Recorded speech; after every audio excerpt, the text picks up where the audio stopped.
18 lakh vote हैं, तो जिसमें 6 लाख वोट मुसलमानों के हैं, 4 लाख वोट दलित समाज के हैं, कुर्मी समाज के हैं, कटियार समाज, सभी लोग यहाँ पर दिल्ली एक केंद्र शासित प्रदेश है। पूरे हिंदुस्तान से आकर लोग यहाँ साउथ दिल्ली में रहते हैं। मेरी सभी भाइयों से अपील है, खासकर मुस्लिम भाइयों से अपील है कि अपने वोट को मिसयूज ना करें, किसी महागठबंधन का ठग में ना आए। माननीय सहीराम पहलवान जो यहाँ से मेरे खिलाफ चुनाव लड़ रहे हैं, उनका आप उसका तुगलकाबाद विधानसभा जाके देखिए, उसके अलावा जो रामवीर बिजड़ी उधर जाके देखिए बदरपुर का हाल। पूरे 8 विधानसभाओं के अलावा ये दोनों विधानसभाएं सबसे ज्यादा गंदी, सबसे ज्यादा इतनी गरीबी है यहाँ पर, इतनी मुश्किल से जीवन यापन कर रहे हैं मुसलमान भी और दलित भाई भी। दोस्तों, अगर आपको भी लगता है कि लोकसभा चुनाव 2024 में मायावती को होना चाहिए प्रधानमंत्री का चेहरा, तो आप अभी इस वीडियो को लाइक, चैनल को सब्सक्राइब करके रख लीजिए और कमेंट में जय भीम जरूर लिखिएगा। 2024 लोकसभा चुनाव से पहले जिस तरीके से दक्षिणी दिल्ली में बीएसपी प्रत्याशी अब्दुल वासिद का लगातार जनसंपर्क का अभियान जारी, आज जुम्मे की नमाज है, जिस तरीके से अल्पसंख्यक समाज बड़े पैमाने पर अब्दुल वासिद के साथ खड़ा है, तो आज जुम्मे की नमाज के बाद जिस तरीके से तस्वीरों में देख सकते हैं, हजारों की संख्या में यहाँ पर जुम्मा पढ़ करके इस समाज के लोग निकले हुए, उनके साथ जिस तरीके से जुम्मे की नमाज अदा की अब्दुल वासिद ने, तो जानते हैं लोगों का प्यार और समर्थन कितना मिला। अब्दुल वासिद जिस तरीके से आज जुम्मे की नमाज में लाखों की संख्या में यहाँ पर लोग मौजूद हैं, उनके साथ आपने जुम्मे की नमाज पढ़ी, कैसा रहा समर्थन? देखिए, जुम्मे की नमाज पिछली बार भी मैंने 3-4 मस्जिद कवर की थी। जुम्मे की नमाज एक जो हमारा रूटीन का सिस्टम हो, ये अल्लाह का घर है, यहाँ सिर्फ अल्लाह से केवल ये मांगा जाता है कि आप लोगों से दुआओं की दरख्वास्त की जा सकती है। इसका कोई पॉलिटिकल मामला नहीं होता। ये तो मैं नमाज के रूटीन के लिए आया था, तो मीडिया बंधु मुझे मिले, मैंने एक बाइट आपको देना चाहा। दक्षिण दिल्ली लोकसभा क्षेत्र से पहली बार एक मुस्लिम कैंडिडेट को टिकट देकर बहन मायावती जी ने एक बहुत मजबूत दावेदारी पेश करी है। मैं आपको बता दूं कि ये सब चीज़ें, ये नमाज का कोई वो नहीं है, जश्न नहीं है। आप यहाँ मिले तो मैं आपको बैठ दे रहा हूँ। मैं तो सिंपल एक नमाज पढ़ने के लिए यहाँ पर गया था। जुम्मे की नमाज में जिस तरीके से अलग अलग कोने से दक्षिणी दिल्ली के यहाँ पर लोग आए, क्या उनसे आपको आशीर्वाद मिला, आश्वासन कुछ मिला चुनाव को लेकर के? सभी मुसलमान भाइयों से उनके मुस्तकबिल की बात कर रहा हूँ। सब लोग समझ में आ रही है, लोगों को समझ में आ गया है कि जो इंडिया का गठबंधन है दिल्ली में, वो केवल कांग्रेस का और आम आदमी का मजबूरी का गठबंधन है। आप उससे बिल्कुल उसके झांसे में ना आए। आप एक बहन मायावती के मजबूत जो मुस्लिम कैंडिडेट है, मुस्लिम भाइयों से मेरी खास विनती है और सभी समाज के लोगों से विनती है कि केवल और केवल बहुजन समाज पार्टी को ही मजबूती से लाएं और किसी प्रकार के प्रलोभन में ना आए। कोई फ्री का मामला नहीं है, कोई 200 यूनिट नहीं है। 200 यूनिट के नाम पर 5% महिलाएं अगर बस में फ्री घूम रही हैं, तो उसके नाम पर उन्होंने बाकी लोगों के किराए बढ़ा दिए हैं। बहुत मुश्किल हो गया, आज अपनी जॉब नहीं कर पा रहे लोग। बस का किराया इतना ज़्यादा है, 3 व्हीलर का किराया इतना ज़्यादा है, किसी झांसे में आने की जरूरत नहीं है। केवल इंडिया गठबंधन एक ठग गठबंधन है और कांग्रेसी जो मेरे साथी हैं वो सब मुझे अंदर सपोर्ट कर रहे हैं और कांग्रेस के वोट भी बहुजन समाज पार्टी को डाल। आपने कहा कि मुसलमानों के मुस्तकबिल का ये चुनाव है। सीधा सवाल है कि 65 वर्षों में कांग्रेस सत्ता में रही, उसके बाद भारतीय जनता पार्टी सत्ता में रही, लेकिन आज भी मुसलमानों की अगर हम बात करें पूरे देश की, तो शिक्षा के मामले में निचले पायदान पर है। अगर हम बिजनेस की बात करें तो बिजनेस टाइकून में भी निचले पायदान पर है। यानी देश के मुसलमानों का जो विकास है 75 वर्ष की आज़ादी में भी जीरो है। तो आखिर मुसलमान देश का मुख्य धारा में कब आएगा? कब तक मुसलमान वोटर केवल वोट बन करके राजनीतिक पार्टियों को वोट करता रहेगा? क्या संसद के अंदर मुसलमान नहीं जाएगा और संख्यक समाज नहीं जाना चाहिए? उसका विकास कैसे होगा? देखिए, आप समझिए, पिछले 75 साल में आज़ादी के पहली बार दक्षिण दिल्ली क्षेत्र से एक मुस्लिम कैंडिडेट को टिकट मिली है। केवल हमारे वोटों का मिसयूज हुआ आज तक। आज मुसलमानों ने पूरा मन बना लिया है कि भाई अब्दुल वासिद को अब मुख्य धारा में लाना है और बहुत 18 लाख वोट हैं, तो जिसमें 6 लाख वोट मुसलमानों के हैं, 4 लाख वोट दलित समाज के हैं, कुर्मी समाज के हैं, कटियार समाज, सभी लोग यहाँ पर दिल्ली एक केंद्र शासित प्रदेश है। पूरे हिंदुस्तान से आकर लोग यहाँ साउथ दिल्ली में रहते हैं। मेरी सभी भाइयों से अपील है, खासकर मुस्लिम भाइयों से अपील है कि अपने वोट को मिसयूज ना करें, किसी महागठबंधन का ठग में ना आए। माननीय सहीराम पहलवान जो यहाँ से मेरे खिलाफ चुनाव लड़ रहे हैं, उनका आप उसका तुगलकाबाद विधानसभा जाके देखिए, उसके अलावा जो रामवीर बिजड़ी उधर जाके देखिए बदरपुर का हाल। पूरे 8 विधानसभाओं के अलावा ये दोनों विधानसभाएं सबसे ज्यादा गंदी, सबसे ज्यादा इतनी गरीबी है यहाँ पर, इतनी मुश्किल से जीवन यापन कर रहे हैं मुसलमान भी और दलित भाई भी। मैं सुबह से संबोधन कर रहा हूँ। 6 बजे से मैं आज बाजार 6 बजे से मैं हूँ।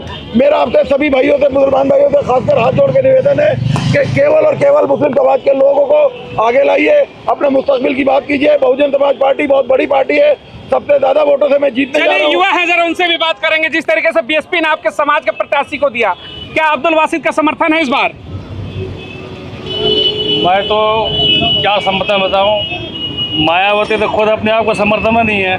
मैं तो देख रहा हूं जो हाल मायावती का, क्या देख रहे हैं? दलितों का वो पक्ष में नहीं है। कैसे लग रहा है? जो वो तो बीजेपी का सपोर्टर है। कैसे लग रहा है? ठीक है ना, जो हालात अभी टीवी में बना हुआ है, वो कैसे, क्या हालात क्या दिख रहे हैं ठीक आपको? है ना, अभी जो भी चल रहा है अभी महागठबंधन चलेगा। हाँ ठीक है ना, हाँ, राहुल गांधी और एनडीए ये चलेगा। और यानी राहुल के वोटर बनकर रहेंगे और राहुल को ही वोट करेंगे। हाँ, इस बार राहुल को वोट देंगे हम लोग। 65 वर्षों से लगातार ये समाज खुलकर के वोट किया। सीधा सा सवाल है, क्या संसद के अंदर आपकी भागीदारी कभी सुनिश्चित हो पाई है? क्या आपको मौका नहीं मिलना चाहिए जाने के लिए? दिल्ली की 7 सीटों में कांग्रेस ने एक भी मुस्लिम चेहरा दिया? क्या कोई भी मुस्लिम भाई बता दे? सांसद पर जब दानिश अली को गाली दिया जा रहा था, हाँ। तो कहाँ गए उस समय मायावती? हाँ। मायावती का आगे आना चाहिए ना, क्यों नहीं मायावती आगे आई? इसका मतलब आपको भागीदारी नहीं चाहिए? क्यों 7 सीटों में एक भी मुस्लिम का सीट नहीं चाहिए? मुस्लिम का सीट हमें मतलब, हमें विकास से मतलब है। विकास से हमें मतलब है। हिंदू मुसलमान करके हमें तो लड़ाया जा रहा है। यानी आपको सीट नहीं चाहिए? ठीक है, नहीं, हमें आपको तो विकास भागीदारी नहीं चाहिए? हमें विकास चाहिए। मतलब 7 में एक भी सीट नहीं मिला, आप खुश हैं? हाँ, हमें विकास 7 में एक भी सीट नहीं मिला, खुश हैं आप लोग? 7 में दिल्ली में से एक भी कांग्रेस ने सीट नहीं दिया, फिर भी कांग्रेस को वोट होगा? तो इसका तो मायावती के हम लोग इसी में है। अगर आपके समाज के लोगों को वोट टिकट दिया जा रहा है तो वोट क्यों नहीं? बीएसपी को वोट होगा इस बार? महंगाई के मुद्दे होंगे इस बार? सब कुछ लगातार जिस तरीके से महंगाई के मुद्दों को लेकर के देखिए, लोगों के बीच में, हाँ, दानिश अली के साथ जो किया था अभद्र व्यवहार यहाँ के सांसद रमेश बिजली ने, बहन मायावती जी ने एक मुस्लिम कैंडिडेट उतारकर उसका एक साइलेंट जवाब दिया है। लोग बहकावे में आ गए हैं कि बस बहुजन समाज पार्टी देश में सबसे बड़ी पार्टी का रोल अदा कर रही है। कोई किसी का बीजेपी की सी टीम नहीं है। ये सब प्रलोभन दिया जा रहा है। सही राम के लोग जो गुंडागर्दी करते फिर रहे हैं उस सब में ये फैला रहे हैं कि एक मुस्लिम कैंडिडेट को इसलिए उतारा गया है ताकि मुस्लिम वोट कटे। ऐसा कुछ नहीं है। हम लोग जीतने जा रहे हैं। मैं मुस्लिम भाइयों से खास अपील कर, इन प्रलोभन में ना जाइए। सही राम पहलवान की आप तुगलकाबाद विधानसभा का हाल देखिए, उसके बाद आप वोट करने की सोचिए। मैं आपसे वादा करता हूँ, खासकर अपने मुस्लिम समाज से, कि मैं उनके मुस्तकबिल के लिए खड़ा हूँ। मैं सही राम वगैरह सब लोग बहुत छोटे लेवल पे उठ के आए हैं। मेरा सेटअप दिल्ली में बहुत पुराना और बड़ा सेटअप है। मैं किसी के प्रलोभन का आदमी नहीं। देखिए अब्दुल वासित जी, जब देश के मुसलमानों और अल्पसंख्यकों के लिए आवाज उठाएंगे अकबरुद्दीन ओवैसी, तो कहा जाएगी कि ओवैसी बी टीम है भाजपा की। जब देश के दलितों और मुसलमानों के लिए मायावती आवाज उठाएंगी तो कहा जाएगा कि बी टीम है भाजपा की। यानी दलित और मुसलमान के बारे में बात करना, उनके लिए खड़ा होना इस देश में गुनाह हो चुका है। आपके ऊपर ठप्पा लग जाएगा कि बी टीम है। लेकिन सवाल वही है कि 65 साल की सत्ता कांग्रेस की हो या फिर 20 साल की सत्ता भाजपा की हो, देश का मुसलमान और दलित आज भी हाशिए पर क्यों है? आज भी झुग्गी में दलित और मुसलमान ही क्यों दिखता है, बाकी क्यों नहीं दिखते हैं? नैरेटिव का खेल है, समझिएगा। मुस्लिम वोटों को डरा करके वोट लेने का काम तमाम विपक्षी पार्टियां करती हैं। ये बड़ा सवाल होगा। क्या कहना चाहेंगे?